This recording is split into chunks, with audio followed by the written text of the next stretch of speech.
Princesse, princesse, tu es bien jolie. Tu viens avec tous tes amis.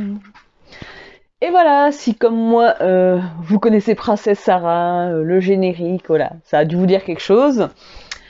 Donc on se retrouve aujourd'hui pour ma catégorie des livres du grenier, et en même temps ça va me servir pour le challenge de la passe miroir.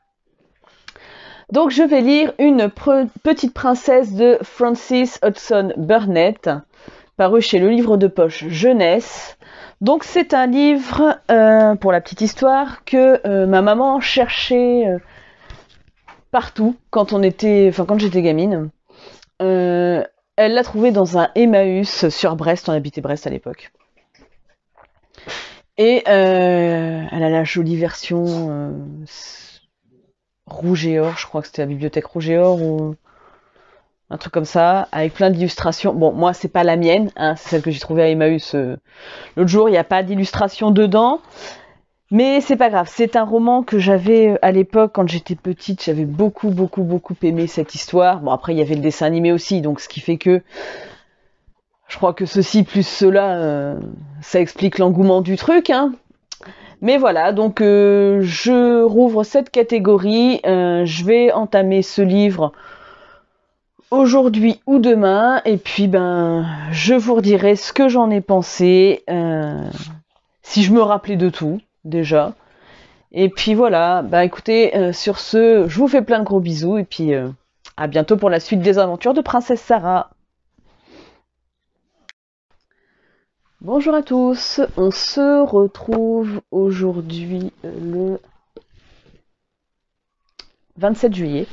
Je viens vous parler de Une petite princesse de Frances Hodgson Burnett, que j'ai mis dans ma catégorie des livres du grenier. Donc je l'ai terminé il y a une semaine et je croyais avoir fait la vidéo et j'ai zappé apparemment. Donc voilà.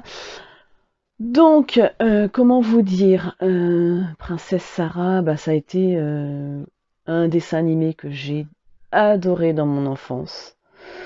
Vraiment, c'était un de mes dessins animés préférés. Ma maman avait le livre, beaucoup plus joli que celui-ci, mais bon, c'est pas grave, moi j'ai cette version-là de chez le livre de poche jeunesse. Et j'ai adoré retrouver ce livre que j'avais tant aimé quand j'étais enfant. Alors, on suit Sarah Crew, c'est ça, je me rappelais plus de son nom de famille, qui est la fille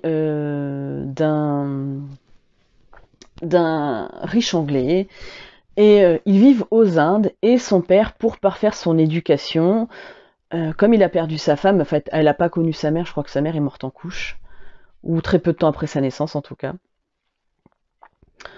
Il décide, comme lui c'est un homme et il pense, souvent dans ces milieux-là de toute façon, pour parfaire l'éducation des enfants, on les envoyait en pension pour que ils soient dignes de leur rang. Je sais pas si c'est comme ça qu'on devrait le dire, mais c'est un peu l'idée, pour savoir comment se comporter en haute société, la politesse, la bienséance, savoir parler d'autres langues, enfin voilà, ce genre de choses. Donc du coup, il décide de lui faire quitter les Indes. Donc il l'emmène dans un pensionnat anglais dirigé par Miss Minchin, machin. Hein. Et voilà, donc il va la faire entrer dans ce pensionnat, qui est un pensionnat assez sélect, hein, même si la directrice est une... Voilà. Mais donc du coup, il va l'emmener là-bas, il va lui payer une garde-robe digne des princesses, en fait.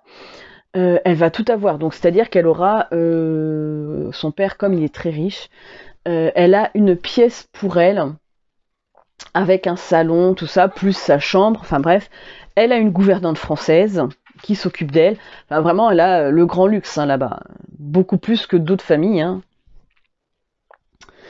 Et La directrice, très obséquieuse, puisqu'en fait, c'est surtout l'argent qui l'intéresse, les enfants, elle s'en cogne, clairement, va assurer au père de Sarah que tout sera fait pour qu'elle soit bien là-bas, que sa vie soit la plus confortable possible.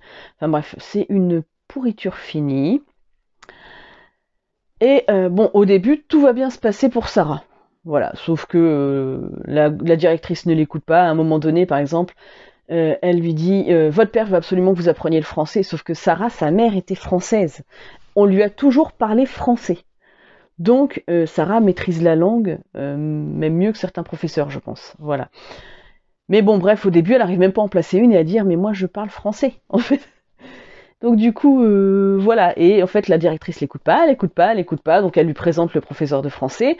Et à un moment donné, le professeur de français parle à Sarah, hein, voilà, en français. Et là, Sarah lui répond, et elle a scotché la directrice, clairement. Ce qui plaît pas à la directrice, parce qu'elle se dit, oui, elle aurait pu me le dire avant. Enfin, tu lui laisses pas en placer une, donc qu'est-ce que tu veux qu'elle te dise, la pauvre gamine, hein, elle a 7 ans. À l'époque où elle rentre, moi je crois au pensionnat, elle a 7-8 ans, hein, un truc comme ça. Donc vous imaginez bien, à cet âge-là, on n'a pas l'assurance qu'on a déjà quand on a 14 ans, par exemple. Hein. Même s'il y a des enfants qui à 14 ans n'ont pas d'assurance, mais c'est plus facile de s'exprimer, on va dire.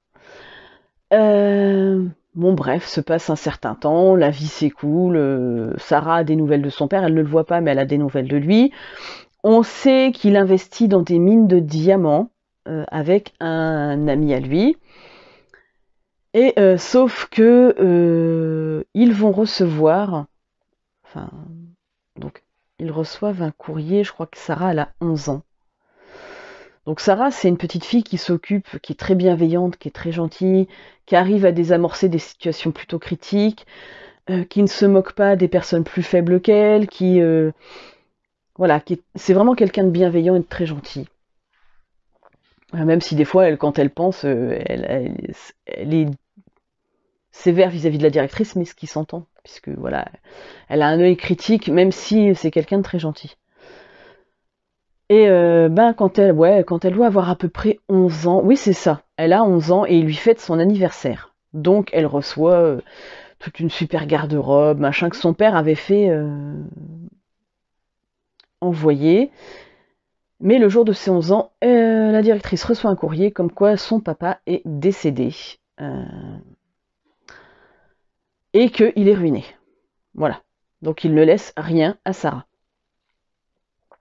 Donc elle arrête en gros la fête comme ça. Elle dépossède Sarah de tous ses biens.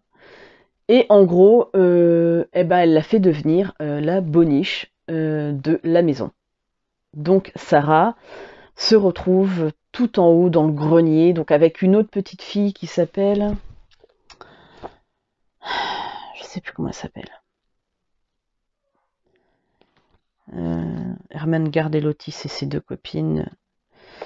Je sais plus comment elle s'appelle, c'est terrible.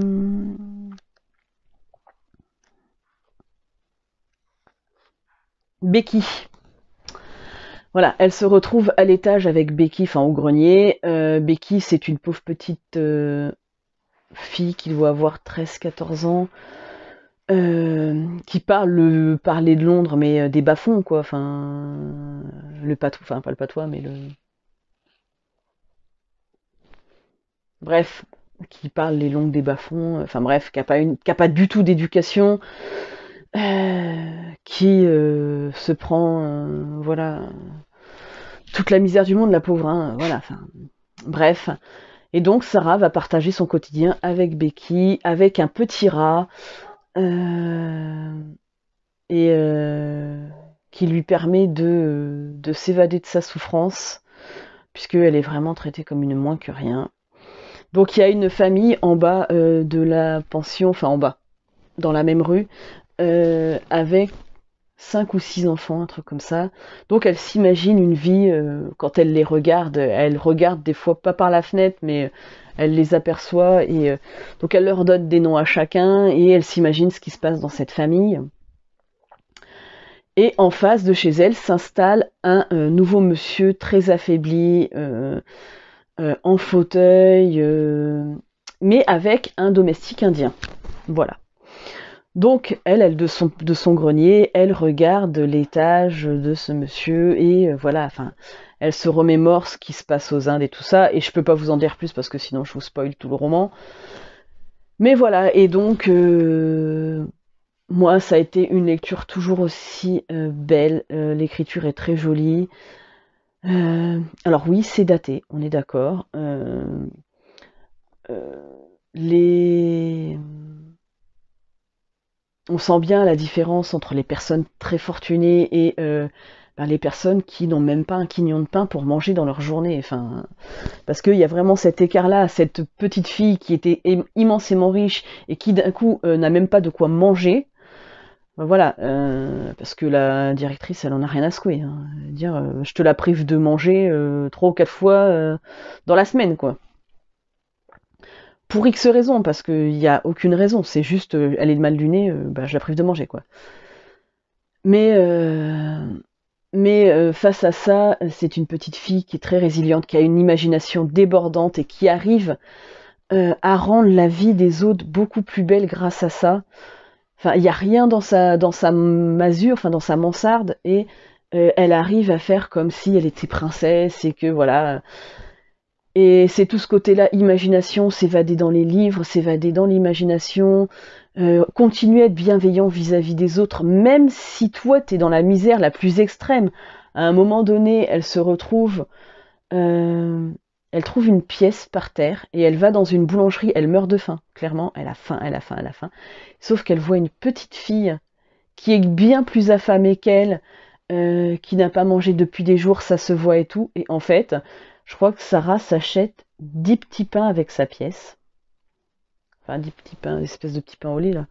Ou pain au raisin, je ne sais plus. Et je crois qu'elle en garde 2 pour elle et elle donne tout le reste à la petite fille. Enfin, voilà, c'est... tu te dis, voilà. Je sais pas si beaucoup d'enfants le feraient, en fait. Et c'est ça qui est beau dans ce roman. Parce que t'as beau avoir été fortuné dans ta vie, tu sais ce que c'est, la solidarité, Et ouais, c'est beau. Alors, c'est peut-être invraisemblable parce que... Mais je suis sûre qu'il y a des gens qui sont très généreux. Hein. Voilà, donc pour moi, c'était une très bonne lecture. J'étais très contente de me replonger dedans. Euh, J'ai très envie de me refaire Princesse Sarah, le dessin animé. Euh, Même si ça diffère au niveau de la fin du livre. Après, savoir que c'est un texte qui a été remanié parce qu'à la base, il est sorti sous forme de petites nouvelles dans un journal. Et il y a plein de choses qui ont été rajoutées par la suite, en fait, pour finir par donner ce roman-là.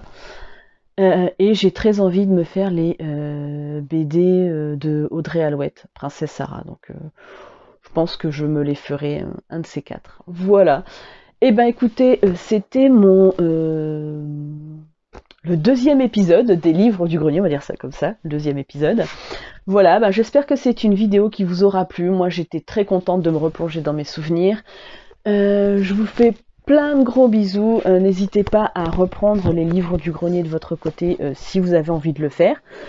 Voilà, je vous fais plein de gros bisous. Je vous dis à très bientôt pour une nouvelle vidéo et passez un bon été. À la prochaine.